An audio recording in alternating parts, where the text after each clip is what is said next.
अच्छा बेटे, आज हम स्लाइड नंबर 26 से स्टार्ट करेंगे। लास्ट क्लास में हम जो डिस्कस कर रहे थे उसका मैं थोड़ा सा 1 मिनट में समरी बताऊंगा, फिर आपको आइडिया हो जाएगा कि हम क्या पढ़ रहे थे और आज हम क्या पढ़ेंगे। हमने जो टॉपिक स्टार्ट किया था वो 2 टॉपिक थे कि नेटवर्क एज क्या होता है और नेटवर्क कोर क्या होता है। तो नेटवर्क एज मैंने बताया था कि अगर आप ये जूम करें, मैं और सीआर अगर आपस में बात करते हैं तो मैं अपने लैपटॉप से और सीआर अपने लैपटॉप से इंटरनेट के साथ कनेक्टेड होते हैं। तो ये मेरा लैपटॉप और सीआर का लैपटॉप ये दोनों एज कहलाएंगे, और हम दोनों के दरमियान जितना वो नेटवर्क का जाल बिछा हुआ है, वो जो क्लाउड होगा जिसके अंदर डिवाइसेस का जाल बिछा हुआ है, उस सारे रास्ते को, सारे एरिया को हम नेटवर्क कोर का नाम देते हैं। अभी जो आपके सामने डायग्राम है, इस डायग्राम में अगर आप देखें तो 2 पर्सन्स हैं, वो आपस में कम्युनिकेट करना चाहते हैं। तो 2 टेलीफोन सेट हैं, लेफ्ट साइड पे एक है और एक राइट साइड पे है। तो इन दोनों के पास जो टेलीफोन सेट हैं ये बेसिकली एज हैं दोनों, और इन दोनों के दरमियान ये देखिए क्लाउड सा बना हुआ है, इसके अंदर जाल बिछा हुआ है डिवाइसेस का। ये डिफरेंट राउटर्स हैं जहां से डाटा ट्रेवल करके एक दूसरे की तरफ वो डाटा को सेंड और रिसीव करेंगे। तो ये जो क्लाउड है, ये जितना सारा एरिया है, इस सारे एरिया को नेटवर्क कोर का नाम देते हैं। अब उसके बाद हमने कहा कि नेटवर्क कोर के ऊपर बेसिकली डाटा जो ट्रेवल होता है वो 2 तरीके से होता है, या तो सर्किट स्विचिंग होती है या फिर पैकेट स्विचिंग होती है। अब ये स्विचिंग क्या होती है पहले हमें ये समझते हैं। स्विचिंग का मतलब है कि जब मैं और सीआर अगर आपस में बात कर रहे हैं, तो जब मैं अपने लैपटॉप से डाटा सेंड करूंगा सीआर की तरफ, तो मेरे लैपटॉप से निकल के मेरे नजदीक जो राउटर है वहां पे जाएगा, उस राउटर से नेक्स्ट राउटर के ऊपर डाटा जाएगा, वहां से फिर नेक्स्ट राउटर के ऊपर जाएगा। तो जब डाटा एक स्विच से दूसरे स्विच या एक राउटर से दूसरे राउटर के ऊपर डाटा मूव होता है, तो हम कहते हैं कि डाटा स्विच हो रहा है, एक डिवाइस से दूसरी डिवाइस पे स्विच होता है, फिर वहां से नेक्स्ट डिवाइस पे स्विच होता है। तो इस तरह डाटा एक डिवाइस से दूसरी डिवाइस, फिर वहां से नेक्स्ट डिवाइस, फिर वहां से नेक्स्ट, इस तरह स्विच होते होते वो डेस्टिनेशन तक चला जाता है, सीआर के पास चला जाएगा। तो ये जो डाटा की स्विचिंग है, एक डिवाइस से दूसरी डिवाइस में जाता है, हमने कहा था कि ये जो स्विचिंग है ये 2 तरीके से होती है, या तो ये सर्किट स्विचिंग होगी या फिर ये पैकेट स्विचिंग होगी। तो हमने जो फर्स्ट सर्किट स्विचिंग है उसको स्टार्ट किया हुआ था, यहां तक हमने पढ़ा था, यहां से हम आगे स्टार्ट करेंगे आज। सर्किट स्विचिंग में हमने क्या पढ़ा था? हमने कहा था कि ये देखिए जो आपके सामने डायग्राम बनी है, इसी डायग्राम में आप देखें तो 2 लोग हैं, वो आपस में जब बात करेंगे तो बेटा क्लाउड जो बना हुआ है, जो कोर बनी है, कोर में तो जाल बिछा हुआ है डिवाइसेस का। तो आप देखिए लेफ्ट साइड पे जो पर्सन है, अगर ये डाटा सेंड करेगा तो ये डिफरेंट रास्ते हैं इसके पास, डिफरेंट पाथ से डाटा मूव होकर डेस्टिनेशन तक जा सकता है। लेकिन सर्किट स्विचिंग में क्या होता है कि ये जो डिफरेंट पाथ होते हैं, इनमें से किसी एक रास्ते को सिलेक्ट कर लिया जाता है, उस जो रास्ते को सिलेक्ट करते हैं उसको वो सर्किट का नाम दे दिया जाता है। अभी आप देखें कि ये जो जिगजैग एक येलो से कलर की लाइन बनी हुई है एक पाथ के ऊपर, इसको वो कह रहा है कि फर्ज करें कि ये रास्ता इन दोनों के दरमियान सिलेक्ट हो गया कम्युनिकेशन के लिए, तो इस रास्ते को हम सर्किट का नाम दे देंगे। अब जब ये सर्किट बन जाएगा, तो जब ये दोनों आपस में कम्युनिकेट करेंगे तो सारा डाटा ये इसी सर्किट के ऊपर एक दूसरे के साथ ट्रांसफर करेंगे, किसी और पाथ के ऊपर डाटा नहीं जाएगा। तो ये जो पाथ बना इन दोनों के दरमियान डेडिकेटेड पाथ कहलाएगा। डेडिकेटेड का मतलब ये पाथ रिजर्व हो चुका है इन दोनों के लिए, कोई और पर्सन इस रास्ते को इस्तेमाल करके डाटा नहीं सेंड कर सकता। जब तक ये कम्युनिकेशन करेंगे, ओके, जब कम्युनिकेशन कर लेंगे तो ये सर्किट जो इनका बना है ये टर्मिनेट हो जाएगा। जब ये सर्किट टर्मिनेट हो जाएगा तो फिर बाकी कोई यूजर इस रास्ते के ऊपर अपना डाटा सेंड कर सकेगा। तो ये सर्किट स्विचिंग होती है। यहाँ से कंटिन्यू करेंगे कि सर्किट स्विचिंग क्या होती है। तो देखें इसी बात को एक्सप्लेन किया जा रहा है। Dedicated communication path between 2 stations. Station मतलब computer, laptop, device and system, host, कुछ भी आप समझ लें कि 2 कंप्यूटर्स के डेडिकेटेड कम्युनिकेशन पाथ बन जाता है, सर्किट उसको हम बोलते हैं। इसके अंदर 3 फेजेस होते हैं। जब सर्किट स्विचिंग होती है तो इसमें 3 फेज इन्वॉल्व होती है। फर्स्ट कौन सा जी? एस्टैब्लिश। एस्टैब्लिश मतलब कनेक्शन एस्टैब्लिश होता है, सर्किट एस्टैब्लिश होता है इन दोनों के दरमियान, ये फर्स्ट फेज कहलाता है। इसके बाद दूसरा फेज कौन सा है? ट्रांसफर। डाटा ट्रांसफर होना शुरू हो जाता है उसके दरमियान। ये दूसरा फेज होता है। और थर्ड फेज कौन सा है? डिस्कनेक्ट। जो सर्किट बना था वो टर्मिनेट हो जाता है, इसको थर्ड हम फेज कहते हैं। इसकी एग्जांपल बेटे आप ऐसे लें कि अगर मैं सीआर से बात करना चाहता हूं तो मैं अपने मोबाइल से सीआर का नंबर डायल करता हूं, नंबर डायल करूंगा तो सीआर के मोबाइल के ऊपर वो रिंग होना शुरू हो जाएगी। तो सीआर जो है उस कॉल को अगर पिक कर लेते हैं, रिसीव करते हैं कॉल को, तो मेरे और सीआर के दरमियान कनेक्शन बन जाता है। जब कनेक्शन बन गया, ये फर्स्ट फेज था। सेकंड फेज क्या होता है? मैं अगर बोलता हूं तो सीआर मेरी आवाज सुनते हैं, सीआर बोलते हैं तो मुझे उनकी आवाज आती है, तो उस सर्किट के ऊपर डाटा ट्रांसफर होना शुरू हो जाता है। ये सेकंड फेज है।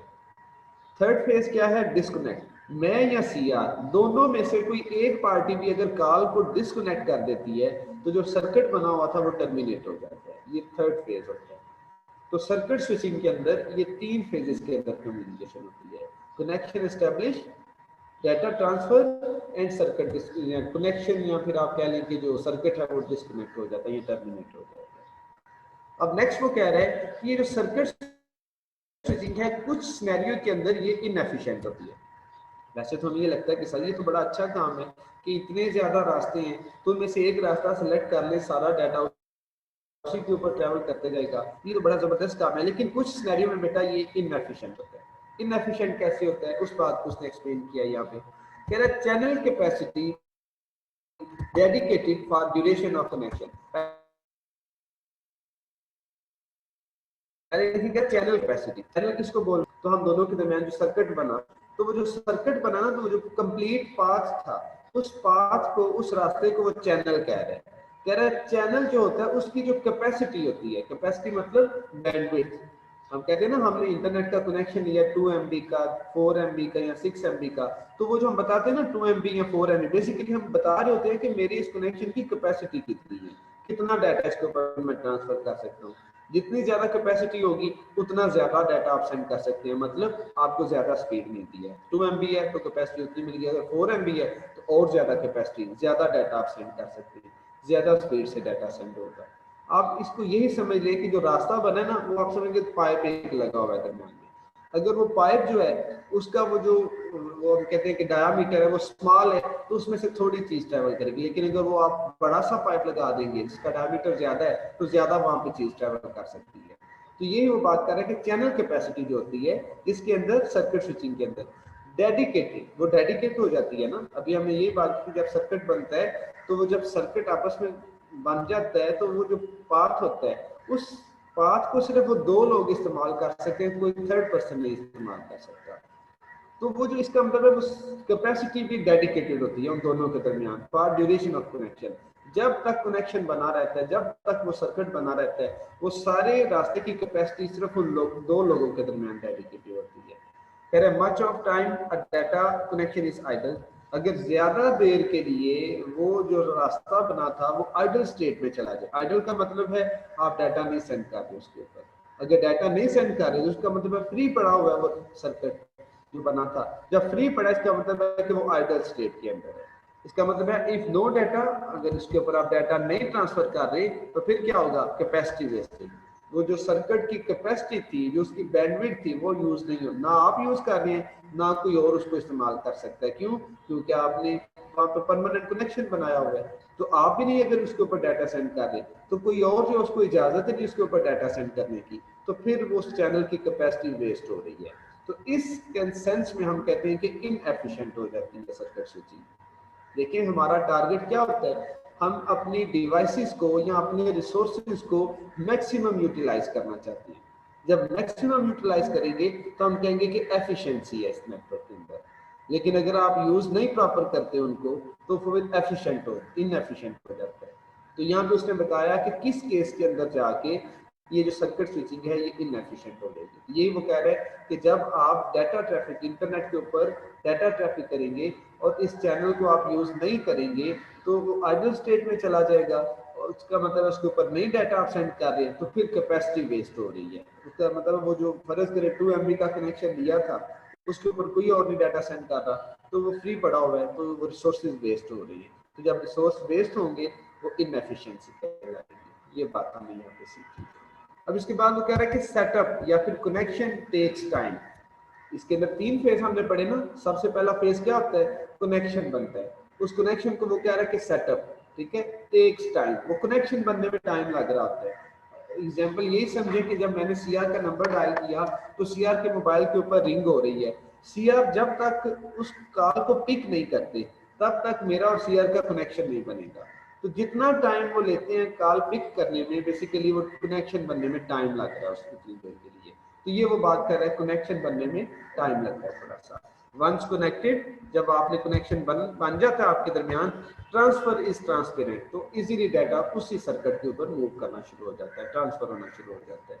And circuit switching design for voice, normally voice communication के लिए सर्किट स्विचिंग को इस्तेमाल किया जाता है। इसकी एग्जांपल बेटा आप ऐसे लें कि वीडियो कॉल के अंदर भी, या आप ये कह लें कि जहाँ पे रियल टाइम कम्युनिकेशन चाहिए होती है हमें। रियल टाइम का मतलब क्या है, जैसे वॉइस कॉल करें तो मैं बात करूं आप सुन रहे हैं, आप बात करें मैं सुन रहा हूँ उसी लम्हे, यहाँ मैच लगा हुआ है किसी और कंट्री में, हम अपनी टीवी स्क्रीन के ऊपर लाइव स्ट्रीमिंग देख रहे हैं, तो ये रियल टाइम कम्युनिकेशन है। तो रियल टाइम कम्युनिकेशन के अंदर नॉर्मली सर्किट स्विचिंग को, क्यों, क्योंकि रियल टाइम कम्युनिकेशन में हमें डिले नहीं चाहिए होता, हम कहते हैं कि स्पीड से डाटा मूव करे। तो जब सर्किट बन जाता है स्पीड से पैकेट उसी के ऊपर मूव कर रहे होते हैं, जिसको हम कहते हैं वॉइस के लिए या नॉर्मली रियल टाइम कम्युनिकेशन के लिए सर्किट स्विचिंग को इस्तेमाल किया जाता है। नेक्स्ट लिखा हुआ है कांस्टेंट डाटा रेट, इसमें हमें स्पीड जो है या डाटा रेट जो वो कांस्टेंट मिलता है। इसकी एग्जांपल बेटे ऐसे समझें कि जब मैंने और सीआर में कम्युनिकेशन करनी है, हम दोनों ने सर्किट बनाया पर इस तरह सर्किट स्विचिंग करना चाहते हैं, तो जब सर्किट बन जाता है ना, तो फॉर एग्जांपल उस सर्किट की जो कैपेसिटी थी मैक्सिमम वो 1 MB है, तो मुझे और सीआर को जो बैंडविड्थ मिलेगी वो 1 MB मिल जाएगी। अब वो 1 MB रिजर्व हो चुकी है हम दोनों के लिए, जब मैं डाटा सेंड करना चाहता हूँ तो मैं 1 MB तक सेंड कर सकता हूँ, सीआर डाटा सेंड करना चाहती है तो वो भी 1 MB तक डाटा सेंड कर सकती है। इसका मतलब है कि पूरा लफ्ज बोले तो 1 Mbps 1 मेगाबिट्स पर सेकंड, इस तरह हम बोलते हैं कि हर सेकंड के अंदर 1 मेगाबिट्स सेंड की जा सकती है इस चैनल के ऊपर। तो इसका मतलब 1 मेगा से ऊपर नहीं आप सेंड कर सकते, मैक्सिमम जो सेंड कर सकते हैं वो 1 मेगा तक।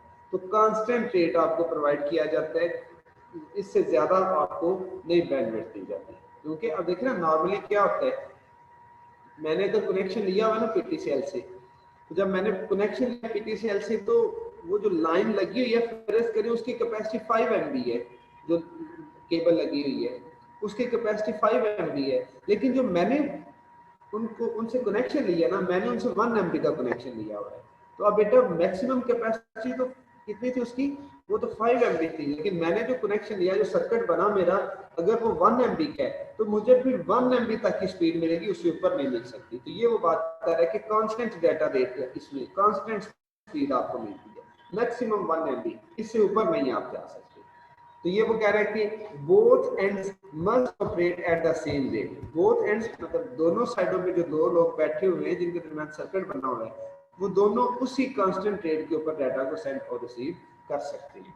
तो इस स्लाइड में हमने सीखा कि सर्किट स्विचिंग में डेडिकेटेड कम्युनिकेशन पाथ बनता है, वो 3 फेज होते हैं, कनेक्शन एस्टेब्लिश होता है, डाटा ट्रांसफर होता है और कनेक्शन जो है वो डिस्कनेक्ट हो जाता है।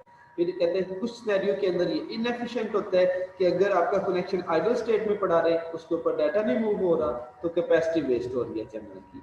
लास्ट नेक्स्ट हमने पढ़ा कनेक्शन बनने में टाइम लगता है, लेकिन जब कनेक्शन बन जाता है तो स्मूथली डाटा मूव होना शुरू हो जाता है। नॉर्मली ये रियल टाइम कम्युनिकेशन के लिए इस्तेमाल किया जाता है सर्किट स्विचिंग को, और कांस्टेंट डाटा रेट हमें इसके ऊपर प्रोवाइड की जाती है। अब सर्किट स्विचिंग के अंदर ही एक टेक्निक है जिसको हम कहते हैं मल्टीप्लेक्सिंग, वो यूज की जा सकती है। अब ये मल्टीप्लेक्सिंग क्या है, पहले इसको हम समझ लेते हैं। मल्टीप्लेक्सिंग आप पहले ये समझें कि मल्टीपल यूजर सेम टाइम पे एक ही लाइन के ऊपर अपना डाटा सेंड करना शुरू करते हैं, तो इसको हम मल्टीप्लेक्सिंग का नाम देते हैं। क्या मैंने बात की सर्किट स्विचिंग में, क्या पहले हमने पढ़ा था कि जो पाथ बनता है सिर्फ 2 लोग ही उसी के ऊपर, जिनके पाथ दरमियान पाथ बनता है वही कम्युनिकेशन कर सकते हैं। लेकिन अगर पाथ एक ही हो, उसके ऊपर मल्टीपल यूजर सेम टाइम पे अपना डाटा सेंड कर सके, लाइन एक है, केबल एक है, लेकिन इतने ज्यादा लोग उसी केबल के ऊपर डाटा सेंड कर रहे हैं, लेकिन उनका डाटा आपस में मिक्स भी नहीं होता, तो इस कंसेप्ट को हम मल्टीप्लेक्सिंग का नाम देते हैं। इसको एक और तरीके से समझते हैं कि लैब ए और लैब बी, हमारे यूनिवर्सिटी में लैब ए है और लैब बी बनी है कंप्यूटर लैब, तो लैब ए में फर्ज करें 5 कंप्यूटर पड़े हैं, लैब बी में भी 5 कंप्यूटर पड़े होंगे। हम इन 5 कंप्यूटर्स की जो लैब ए में पड़े हैं उनको लैब बी के 5 कंप्यूटर से कम्युनिकेशन करवाना चाहते हैं। तो बेटा इनको जब आपस में कनेक्ट करेंगे ना, तो आपने देखा होगा लैब में अगर आप गए तो लैब के अंदर जो कंप्यूटर्स पड़े हैं तो एक कॉर्नर के ऊपर एक रैक सा लगा हुआ है, उस रैक में एक डिवाइस पड़ी हुई है जिसको स्विच बोला जाता है। तो ये 5 कंप्यूटर आप उस स्विच के साथ कनेक्ट कर देते हैं। इसी तरह लैब बी में अगर 5 कंप्यूटर पड़े हैं तो उन 5 कंप्यूटर्स को भी आप उस स्विच के साथ कनेक्ट कर देते हैं, लैब बी में स्विच पड़ा हुआ है। तो अब जब आप इन दोनों 5 कंप्यूटर्स को दूसरे 5 के साथ कम्युनिकेशन करवानी है, तो आपने तो वो वाले 5 भी उस स्विच के साथ और ये वाले 5 भी स्विच के साथ कनेक्ट कर दिए। तो इन स्विचेस को आप आपस में एक ही केबल लगा के कनेक्ट करते हैं। अब देखिए 2 स्विच थे ना दो साइड पे, तो दोनों स्विचेस को एक ही केबल लगा के आप आपस में कनेक्ट करते हैं। अब लैब ए से अगर फर्ज करें कि कंप्यूटर नंबर 1 2 3 एक ही टाइम पे डाटा सेंड करते हैं लैब बी के कंप्यूटर नंबर 1 2 3 के लिए, तो यहाँ पे जो लैब ए में कंप्यूटर थे इनका डाटा जाएगा इनके स्विच के पास। अब स्विच के आगे देखिए एक ही केबल लगी हुई है और उसी केबल के ऊपर इन तीनों का डाटा ट्रेवल करते हुए दूसरे स्विच के पास चला जाएगा। तो यहाँ पे क्या काम होगा, मल्टीपल कंप्यूटर्स ने, मल्टीपल डिवाइसेस ने या मल्टीपल यूजर्स ने सेम टाइम पे अपना डाटा एक ही लिंक के ऊपर सेंड किया। इस कंसेप्ट को मल्टीप्लेक्सिंग का नाम देते हैं। इसकी एग्जांपल एक और वे से समझ लें, टेलीविजन केबल जो हम नॉर्मली घरों में हम यूज कर रहे हैं, तो हम क्या कहते हैं वो केबल लगवाई है जी, केबल के ऊपर हम क्या डिफरेंट चैनल आ रहे होते हैं। तो देखिए आपके घर में तो एक ही केबल आ रही होती है जो आपने अपने टीवी सेट के पीछे लगाई है, लेकिन उस एक केबल के ऊपर कितने चैनल आ रहे होते हैं, 50+ चैनल आ रहे होते हैं उसके ऊपर, लेकिन वो सारे आपस में मिक्स भी नहीं होते। डिफरेंट वे से वो आप रिमोट के साथ नेक्स्ट चैनल लगाते थे वो आपको डिफरेंट, अब वो सारे आपस में सिग्नल मिक्स भी नहीं हो रहे। तो देखिए एक ही केबल के ऊपर मल्टीपल चैनल आ रहे हैं, इसको हम मल्टीप्लेक्सिंग का नाम देते हैं। डिफरेंट वे से हम इसको डिस्कस करें। इसकी एग्जांपल एक और वे से आप ले सकते हैं मल्टीप्लेक्सिंग, कि आप फर्ज करिए एक स्ट्रीट में रहते हैं और आपकी स्ट्रीट में 4-5 घर हैं, आप सब ने इंटरनेट का कनेक्शन लिया हुआ पीटीसीएल से। बेटा आप सबको जब एक्सचेंज पीटीसीएल के एक्सचेंज के साथ कनेक्ट करना है तो किस वे से, पीटीसीएल वालों ने एक ही केबल लगाई है और वो केबल आके स्ट्रीट के कॉर्नर के ऊपर एक टावर सा लगा होता है, वहां पे एक डिवाइस लगी होती है जिसको डीपी का नाम दे देते हैं। तो एक्सचेंज से वो जो केबल आती है वो आके उस स्ट्रीट के कॉर्नर पे जो डीपी है ना डिवाइस लगी, उसके साथ आके वो केबल कनेक्ट हो जाती है। अब उस डीपी से आगे स्ट्रीट के अंदर कनेक्शन, फर्ज करें 5 घर हैं तो हर घर में एक कनेक्शन दिया हुआ है, तो डीपी वो फर्स्ट कनेक्शन सेकंड थर्ड हर घर के साथ कनेक्ट है। अब अगर वहां से देखें हाउस नंबर 1 हाउस नंबर 2 से इकट्ठे एक ही टाइम पे वो डाटा इंटरनेट यूज कर रहे हैं, तो वो डाटा सेंड करते हैं तो दोनों का डाटा डीपी पे आता है और डीपी से आगे एक ही लाइन लगी हुई है, उसी लाइन के ऊपर दोनों का डाटा जो है वो एक्सचेंज की तरफ जा रहा है। तो क्या हुआ, मल्टीपल यूजर्स ने सेम टाइम पे एक ही लिंक के ऊपर डाटा सेंड किया, इसको मल्टीप्लेक्सिंग का नाम देते हैं। अब देखिए इसमें कमाल ये है कि डाटा सेंड करते हैं लेकिन वो डाटा आपस में मिक्स नहीं होता। ये नहीं होता कि हाउस नंबर 1 ने कहा था google.com ओपन करना और हाउस नंबर 2 से रिक्वेस्ट गई थी facebook.com ओपन कर दी, लेकिन हाउस नंबर 1 में फेसबुक ओपन होकर हाउस नंबर 2 में गूगल, ऐसा मिक्स नहीं होगा कभी, जिसने जो रिक्वेस्ट की वही मिलेगा। तो अब हम मल्टीप्लेक्सिंग को पढ़ते हैं सर्किट स्विचिंग के अंदर। कह रहे कि मल्टीप्लेक्सिंग क्या होती है जी, कह रहे कि multiplexing is a technique, multiplexing एक टेक्निक है जिसमें क्या होता है, इन विच अ सिंगल ट्रांसमिशन मीडियम, एक ट्रांसमिशन मीडियम जो होता है इज बीइंग शेयर्ड, उसको शेयर किया जाएगा किसके दरमियान, among multiple user. Multiple user जो है वो एक ही ट्रांसमिशन मीडियम के ऊपर अपना डाटा सेंड कर रहे होंगे, इस कंसेप्ट को मल्टीप्लेक्सिंग का। मैंने आपको दो तीन एग्जांपल देके ये बात समझाई। अब मल्टीप्लेक्सिंग की बेटा डिफरेंट टाइप्स हैं जो यहाँ पे डिस्कस की जाएगी। 2 टाइप्स हैं, frequency division multiplexing and time division multiplexing. अच्छा सर ये क्या टाइप्स है, मैंने अभी कहा था ना कि एक ही लिंक के ऊपर जब डाटा सेंड करेंगे तो यहाँ पे चांस ये है कि सिग्नल आपस में मिक्स हो जाएंगे, जब मिक्स हो जाएंगे तो कम्युनिकेशन ही ठीक से हो पाएगी। हमने इन सिग्नल्स को आपस में मिक्स नहीं होने देना, तो जब मिक्स नहीं होने देना तो 2 टेक्निक इस्तेमाल की जाएंगी, या तो होगी यहाँ पे फ्रीक्वेंसी डिवीजन मल्टीप्लेक्सिंग या फिर होगी टाइम डिवीजन मल्टीप्लेक्सिंग। इन दोनों को हमने नेक्स्ट स्लाइड में डायग्राम से सीखते हैं। इस डायग्राम में देखें, कह रहा है फॉर एग्जांपल 4 यूजर हैं, तो उसने ऊपर देखे उनको कलर दे दिए हैं कि ब्लू कलर है, ग्रीन कलर है, येलो कलर है, पिंक कलर है। तो यहाँ पे देखें जरा, जो फ्रीक्वेंसी डिवीजन मल्टीप्लेक्सिंग, बेटा आपने साइंस के स्टूडेंट हैं, फिजिक्स आपने पढ़ी होगी, फिजिक्स में डायग्राम वाली स्लाइड नहीं डिस्कशन है, है किसी का, डायग्राम वाली स्लाइड नहीं आ गई उनका, स्लाइड नहीं शो हो रही है आपको? नहीं। No sir. हाँ सर। एक मिनट अभी हो गया, मैं दोबारा शेयर कर देता हूँ।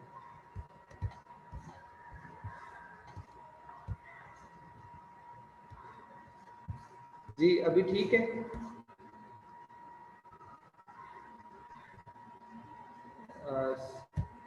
सीआर अभी शो हो रही है अभी आपको? शेयर हो रही है सर, अभी शेयर हो रही है। ठीक है, शो ठीक नहीं है। हो रही, शेयरिंग हो रही है। नहीं आपको ये स्लाइड नजर नहीं आ रही? No sir. शेयरिंग का ऑप्शन आया है, शो नहीं हो रही अभी तक। अच्छा, कनेक्शन की स्पीड स्लो है इस वजह से। मेरी तरफ से तो बिल्कुल ठीक है, शो हो रही है। चलें, आपने मुझे बताना है सर जब यहाँ भी स्क्रीन शेयरिंग पे पे। लगी हुई है लेकिन शो नहीं हो रही है। अच्छा, ये कैसे हो सकता है?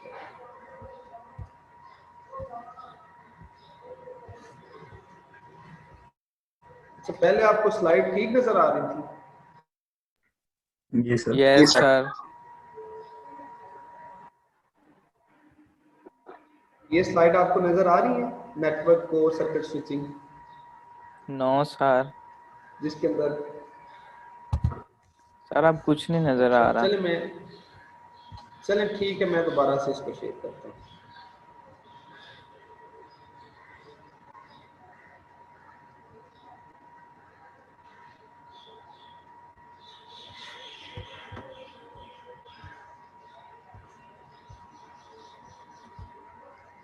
जी सीआर अभी शो हुआ? नहीं सर नो वैसे सर। नहीं। ठीक है, मैं मीटिंग दोबारा स्टार्ट करता हूँ, आप दोबारा ज्वाइन करेंगे सारे, तो मीटिंग में दोबारा स्टार्ट कर रहा हूँ, ठीक है? जी सर ठीक है।